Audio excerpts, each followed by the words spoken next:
48절에서 59절까지의 말씀을 통하여서 유대인들과 예수님과의 상관관계, 그리고 유대인들은 예수님을 하나님의 아들로 인정하지 않음으로써 그들이 생각하고 있는 의심들에 대해서 예수님의 답변을 이야기하는 내용을 우리에게 보여주고 있습니다. 유대인들은 이런 반문을 가지고 있죠. 예수님은 사마리아 사람이다, 그리고 귀신이다 라고 하는 이런 이야기를 합니다. 또 두 번째로 유대인들은 예수님이 죽지 않는다라고 하는 것에 전제를 두고, 그리고 또한 예수님은 귀신이다라고 이렇게 이야기를 하죠. 그리고 세 번째 또 반문이 이어집니다. 그것은 바로 예수님과 아브라함이 예수님을 보았다라고 하는 그 이야기를 통해서, 그러면 예수님의 나이가 도대체 어떻게 되느냐? 아브라함이 이미 다 죽었고 과거에 살았던 선지자에 불과한데, 그러면 네가 아브라함과 같은 나이냐라고 하는 것을 계속 질문하게 되는 것입니다. 유대인들의 전제는 그것을, 이 사람은 하나님의 아들이 아니다, 여기에서부터 출발을 하기 시작을 합니다. 그러니까 계속해서 그거에 부합되는 질문들을 통해서 예수님이 과연 하나님의 아들인지 아닌지, 하나님의 과연 아들이라고 한다면 그 하나님의 아들로서의 역할을 하고 있는지 우리가 상상하기에도 이해하기 힘든 여건으로 계속 그를 신성모독의 죄로 끌어내리고 있는 것이죠. 그리고 결국에는 예수님을 돌로 치려 하는 순간까지 보이게 되는 것입니다. 마치 논쟁의 대상 자체가, 논쟁을 이야기하는 주제 자체가 대학생과 초등학생이 같이 논쟁을 하고 있는 것 같은 이런 질문, 이런 뉘앙스를 받게 되는 것이죠.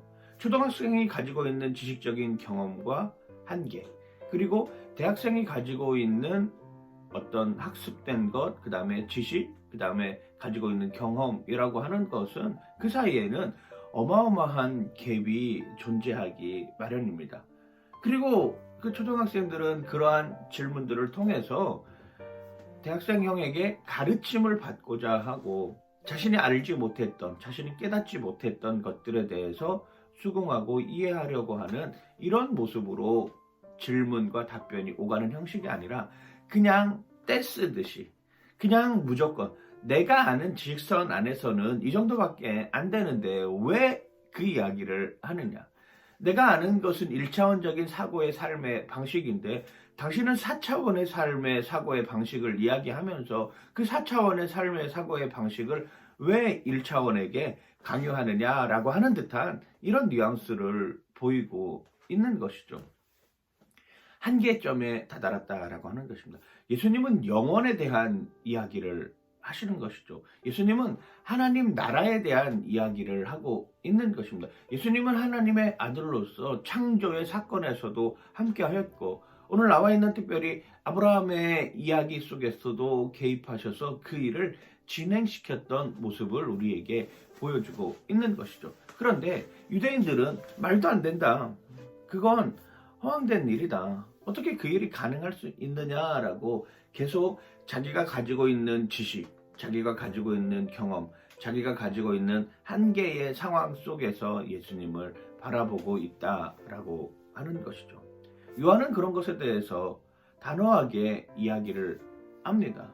요한복음 8장 32절에도 진리를 알지니 진리가 너희를 자유케 하겠다라고 하는 말씀을 우리에게 주시지 않았습니까? 그렇습니다. 예수님은 진리이십니다. 그리고 그 진리가 선포되어지는 순간 우리는 자유함으로 하나님 앞에 나아갈 수 있는 여건이 생기는 것인데, 유대인들은 강팍한 바로의 마음을 가지고 있는 것 같아요. 현상이 일어나고 사건이 일어나고 그 가운데 개입하시는 하나님의 일들이 일어남에도 불구하고 그걸 강팍한 마음을 가지고 밀어내려고 하는 마음에서 비롯되는 것이죠. 하나님의 말씀, 예수 그리스도가 진리 되신 예수 그리스도가 내 마음에 들어오기 시작하면 하나님께서 우리에게 주신 소중한 성경의 말씀들이 깨달아지고, 그 말씀들을 통하여서 내가 감동하고 그 말씀에 힘입어서 눈물을 흘릴 줄 아는 여건이 생겨나는 것입니다. 그런데 그 말씀을 받아들이지 못하고 그 예수 그리스도를 믿지 않으면 말씀이 나와 아무런 상관이 없는 모습으로 가는 경우들이 얼마나 많이 있습니까? 자신이 좋아하는 노래가 있다고 합시다. 예. 제가 좋아하는 소양이라고 하는 가수가 있다고 한번 생각을 해보세요. 그러면 소양이라고 하는 가수가 부르는 노래를 들으면 감동이 되고 눈물이 납니다. 그런데 그 소양이라고 하는 사람을 모르는 사람이라든지 소양의 노래에 대해서 그 가사에 대해서 이해하지 못하는 사람이 들으면 그냥 흔하디 흔한 그냥 발라드 감성의 노래, 그냥 CCM으로 인식될 수밖에 없는 것이죠. 아무런 감흥이 일어나지 않습니다. 우리나라에서 정말로 세계적인 그룹 BTS라고 하는 그룹이 있죠. 전 세계 사람들이 다 열광을 합니다. 이들이 가지고 있는 가치라든지 이들이 가지고 있는 생각이라든지 이들이 가지고 있는 영향력이라든지 이런 것들이 정말 어마어마하죠. 전 세계를 상대로 해서 팬층을 확보하고 있기 때문에. 그런데 어떤 사람들에게는 이 BTS가 부르고 있는 이 노래에 대해서 아무런 감흥을 느끼지 못하고 아무런 생각을 하지 못하는 경우들도 있다라고 하는 것이죠. 그때 물어보죠. 야, 뭐가 좋아? BTS 노래 가사 뭐가 좋아? 음이 좋아? 아니면 감정이 좋아? 아니면 스토리가 좋아? 라고 물어봐서 대답을 해주면 그래도 나 도저히 이해하지 못하겠어 라고 반박하는 것하고 비슷합니다. 오늘 성경에 나와 있는 내용이 그런 것하고 비슷하죠. 그걸 받아들이는 순간 그 사람도 똑같이 그러한 감동의 자리로 들어올 수 있습니다. 그리고 그것이 진리가 진리되는, 그리고 그 진리로 말미암아 자유함을 얻을 수 있는 여건으로 충분하게 우리에게 다가오고 있는 것이죠.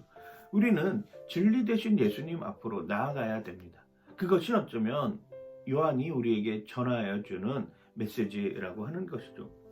그 진리 되신 예수님이 우리에게 생명의 빛으로 오시고 생명의 떡으로 오시고 부활이요 진리가 되시고 영생의 능력이 되고 우리를 하나님의 자녀로 삼아주셨던 그 감동의 물결 안으로 들어오는 여러분들 되시길 주님의 이름으로 간절히 축원하고 축복합니다. 파이팅!